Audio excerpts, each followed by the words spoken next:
Le goût d'entreprendre, Doris Pradal. Et seconde partie de cette émission, merci Laurent Negretto d'Espace Charpente d'être avec nous aujourd'hui dans Le goût d'entreprendre. Merci à vous Jean-Marie Ferrenbach, bonjour. Bonjour Doris. Un de nos référents éthiques sur Radio Présence. Et première question à notre invité. Alors je vais peut-être commencer par les clients. Tout le monde est susceptible d'être votre client, si j'ose dire. Absolument. Chaque maison est différente des voisines en général. Il y a fait. très peu de maisons qui soient identiques et puis ils n'ont pas de raison de se présenter tous en série derrière vous, devant chez vous. Comment se rencontre un client dans votre monde de votre activité de surélévation de maison? Alors, de façon assez simple, aujourd'hui, l'entreprise Espace Charpente, c'est à peu près 1800 réalisations sur la région toulousaine. Nous avons décidé depuis très très très longtemps de garder un contact avec nos clients. On a un club client où on organise des journées à thème. Alors ça, c'était un peu l'idée de mon grand-père au départ. Enfin, lui, il rencontrait ses clients au match de foot à Longage le dimanche, au café à la Belote le dimanche matin. Et donc, il était constamment en présence de ses clients. Nous, on a voulu garder ce contact avec nos clients. Donc, on faisait venir le cirque du village à l'époque pour le début d'année, où on faisait venir le village et nos clients aussi que l'on invitait. Et aujourd'hui, 4 fois par an, on invite tous nos clients à des manifestations. Donc c'est déjà très très simple. Le 50% de notre chiffre d'affaires, c'est le bouche-oreille et la recommandation. Aujourd'hui, exactement 54%. Oui, c'est important. C'est une des bases. En fait, on a bousculé notre budget communication, on l'a décalé sur nos clients. Voilà. Donc par un système de jetons et puis de recommandations. Donc aujourd'hui, notre budget communication la moitié de notre budget communication est dédié à nos clients. Alors vous parlez de recommandations justement. Vous travaillez en réseau? Ah oui. Ouais. C'est un de mes principaux leitmotifs. Quand on travaille sur la satisfaction du client, qu'est-ce qui est important? La satisfaction du client, c'est que vraiment cette personne soit déjà contente d'avoir travaillé avec votre entreprise, mais surtout, que vous puissiez aussi lui faire rencontrer des personnes dont elle sera contente aussi. C'est ça le réseau. Pour moi, c'est important. Donc, il a toujours été important de fédérer autour de l'entreprise et de fédérer autour du métier, de la profession, d'accord, des gens qui nous permettent aujourd'hui de dire à nos clients, écoutez, vous avez besoin d'un placard, on connaît. Vous avez besoin d'une véranda, on connaît. Vous avez besoin de mobilier, on connaît. Voilà, et etc., etc. Donc, dans plusieurs corps de métier. C'est-à-dire faire appel, à d'autres professionnels. Tout à fait. Ouais. D'ailleurs, on a mis en place un réseau qui s'appelle Aspect Maison, où on est 13 entreprises, 13 entrepreneurs, je dirais dignes de ce nom, et qui se regroupent une fois par an. Alors c'est le week-end prochain que ça va se passer. Se regroupent une fois par an et invitent tous leurs clients. Alors leurs clients, vraiment leurs clients, c'est-à-dire moi j'invite tous mes clients en leur disant voilà, écoutez, moi je suis avec 12 autres entrepreneurs et si vous avez un projet, ce sont des gens avec qui je suis ami, d'accord, ce sont des gens avec qui je suis copain, ce sont des gens avec qui je suis partenaire et si vous m'avez fait confiance en moi et ça s'est bien passé, aucune raison que ça se passe mal avec les autres. Voilà, c'est un petit peu l'idée, quoi. C'est le retour au très local, en fait, vraiment à la proximité. Oui, on revient, c'est ça, si vous voulez, on est sur un siècle de paradoxes. Ouais, et aujourd'hui, on discute avec le monde entier, mais on aime bien travailler l'entreprise qui est à côté de chez nous. C'est ça, c'est un peu ça, complètement. Jean-Marie. Oui, alors moi j'avais été très impressionné parce que j'avais jeté un coup d'œil sur le site Aspect Maison, de découvrir qu'effectivement il y avait une communauté d'entreprises qui se sentait très très solidaire dans son activité et que vous étiez une porte d'entrée parmi d'autres. Oui, et puis c'est vraiment une proposition. On dit voilà, écoutez, regardez, on est là, on est 13, on vous propose de venir nous rencontrer, voir ce que l'on fait, et par rapport à ça, écoutez, c'est très chouette parce que nos clients, sont très très demandeurs de ça, quoi. De vraiment avoir confiance en l'entreprise et pas aller chercher n'importe où, n'importe comment, un service, mais plutôt le trouver dans un réseau. Alors c'est pas une nouvelle entreprise que vous avez créée, c'est vraiment un partenariat? C'est un partenariat, vraiment. C'est un vrai partenariat entre entrepreneurs. Je voudrais vous parler d'un autre aspect qui est important dans votre métier, c'est celui de la formation. Alors vous êtes formé donc aux techniques commerciales et ensuite sur le tas, tout simplement, au métier de charpentier. Ah oui, je l'ai appris sur le tas. Avec les grands-parents. Voilà, mais mon grand-père, c'était, lui, il me trimballait sur son Solex, si vous voulez, mais je posais pas trop de tuiles avec lui. Mais par contre, avec mon père, oui, j'ai travaillé avec les compagnons du Tour de France, qui étaient en formation chez nous, puisque mon père était charpentier et recevait pour ça du siège à l'époque de Riom, mais du siège surtout de Toulouse Toulouse maintenant, qui est à Plaisance-du-Touche, de la fédération compagnonique, des compagnons. Et donc, ils me mettaient intelligemment avec eux pour que j'apprenne le métier, quoi. Vous appreniez le métier. Alors, aujourd'hui, le métier, qu'est-ce que ça veut dire au niveau de la formation? Est-ce qu'on a suffisamment de gens qui arrivent chaque année sur le marché? Et puis, la deuxième question sous-entendue, c'est est-ce qu'on a encore, malheureusement, une mauvaise image des métiers manuels? Alors écoutez, pour ça, vous savez, j'ai une anecdote simple. Un jour, j'ai un petit copain de ma fille, un ami d'école, qui avait 14 ans, qui est venu me voir avec sa mobilette. Il m'a dit, voilà, monsieur Negretto, bonjour, j'aimerais bien faire charpentier, j'aimerais bien venir travailler chez vous.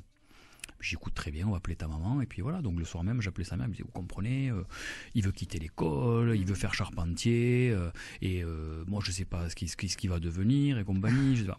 J'ai écouté. J'ai une chose très simple. Vous voyez, un charpentier aujourd'hui, un gamin qui va apprendre le métier de charpentier, il va prendre un vélo, une mobilette, un train, une voiture, un avion, un bateau, d'accord? Là où il va s'arrêter, il aura du travail. C'est aussi simple que ça. Argument. Là où il va s'arrêter, il aura du travail. J'ai l'anecdote d'un compagnon charpentier qui est parti 3 mois en voilier avec sa femme pour faire un petit tour de voilier, un petit tour du monde, enfin aller traverser l'Atlantique et compagnie. Il est rentré 7 ans plus tard. Chaque fois qu'il s'est arrêté dans un port, chaque fois il avait du travail. Voilà, alors qu'est-ce qu'on cherche aujourd'hui? Est-ce qu'on cherche à avoir des énarques, ou est-ce qu'on cherche à avoir véritablement des gens qui savent gagner leur vie, quoi? Vous le sentez encore, ce discours? Oui, mais oui, il est très plus présent. Ouais. Tout à fait. Il faut avoir le bac. Aujourd'hui, il faut avoir le bac. Un CAP, c'est pas... Alors qu'un gamin qui arrive avec un CAP, ou pas, quelqu'un qui a juste envie de travailler, mais on le reçoit le bras ouvert dans le bâtiment, on les reçoit les bras ouverts. Et aujourd'hui, c'est plus des cadences infernales. Aujourd'hui, c'est plus des travaux en hauteur en travaillant n'importe comment. Aujourd'hui, c'est des grues, c'est des moyens de levage, c'est des outils, des pistolets pneumatiques, c'est des équipements de protection individuelle, c'est des vrais métiers, quoi, des vrais métiers bien sécurisés. Vous intervenez dans les écoles, par exemple, pour faire passer ce message? Très peu. Très peu. On ne vous demande pas? Au forum, emploi, par exemple? Dès que je suis sollicité, j'y vais, mais c'est très rare. C'est très rare. Qu'est-ce qu'il faudrait, à votre avis, pour revaloriser ces métiers? Une volonté politique? Oui, ça me paraît important que ce soit une volonté politique. Et puis, il faudrait aussi une volonté... Aujourd'hui, qu'est-ce que c'est qui fait écho? C'est la presse. Il faudrait véritablement que aujourd'hui, pour moi, c'est les journaux, c'est vous, les radios, c'est de la télévision qui vont faire passer ce message en disant mais regardez, quoi. Regardez, mais pas simplement des pubs, pas simplement des spots si vous voulez, des spots publicitaires, juste des journalistes qui disent mais regardez le nombre de demandes d'emploi qu'il y a, de demandeurs d'emploi qu'il y a, et regardez le nombre d'offres d'emploi. Qui n'a jamais cherché un plombier, d'accord, un charpentier, un couvreur, un zinger, un électricien. Un peintre, dernièrement, m'a dit, tiens, est-ce que tu me trouverais pas un peintre pour faire de la déco? Non, je ne sais pas, je ne trouve pas, je ne sais pas qui est capable de. D'accord? Et tout le monde est dans ce cas-là. C'est quand même dommage. C'est dommage, effectivement. Jean-Marie, une autre question. Oui, alors je reviens un petit peu sur vos 3 R, peut-être, parce que je crois que ça peut intéresser nos auditeurs de saisir ce qu'il y a derrière. Vous nous avez dit tout à l'heure le respect, rigueur, régularité. Et qu'est-ce que vous mettez derrière dans le réel, dans le concret, si vous voulez? Respect, parce que déjà, c'est un respect, c'est avec un R majuscule souligné, je dirais. Pourquoi? Parce que vous respectez vos clients vous respecteront. Vous respectez vos collaborateurs vous respecteront. Vous respectez vos partenaires, les gens avec qui vous travaillez, et vous serez respecté aussi. Ou tout au moins, de toute façon, vous avez beaucoup plus de chances d'être respecté que si vous ne les respectez pas. Ça, c'est une chose. Respecter le travail que l'on fait, et si je devais acheter ce que je fabrique, d'accord, ça c'est important. Respecter, bien entendu, toutes les règles et toutes les procédures. Donc dans respect, il y a beaucoup de choses qui peuvent rentrer en ligne de compte, mais pour moi c'est un maître mot.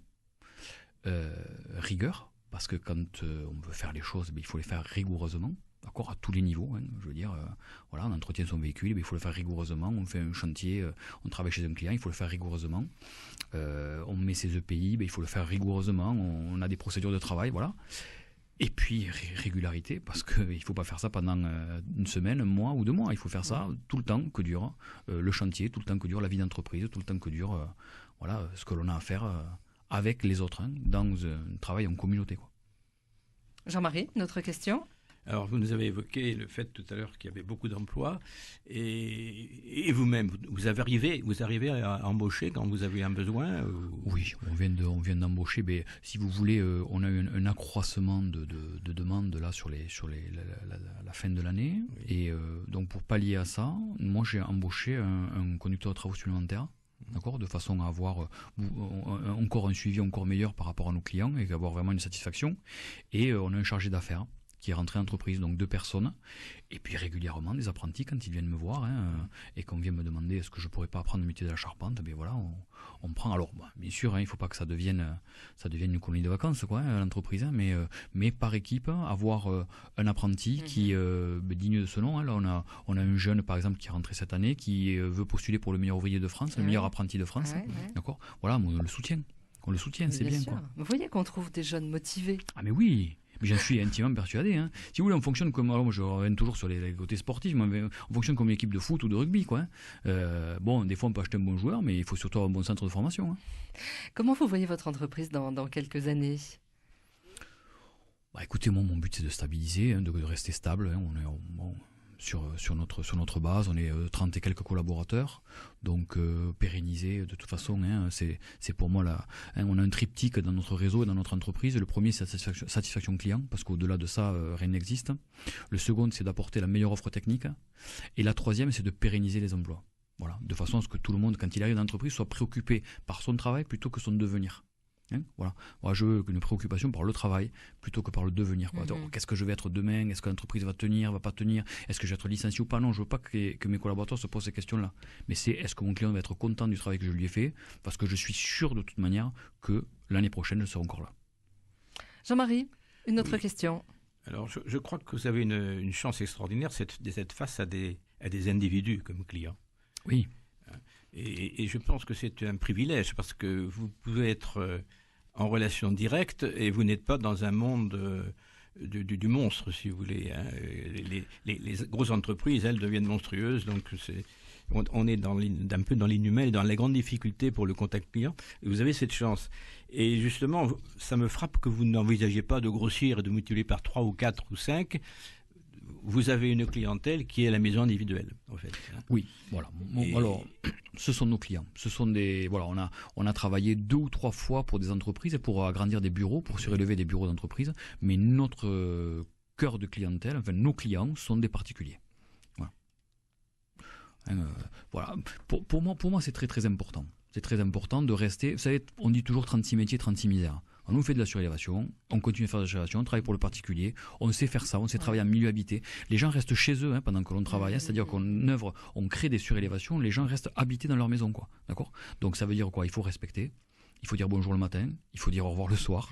Laisser un chantier propre. Il faut que le chantier soit irréprochable. Et puis voilà, c'est vraiment une relation de proximité. Non, mais c'est très intéressant, effectivement, je crois, de sentir comment vous voyez l'existant et votre devenir. Écoutez, c'est un métier passionnant, d'accord ? Donc il faut qu'il soit fait par des gens passionnés.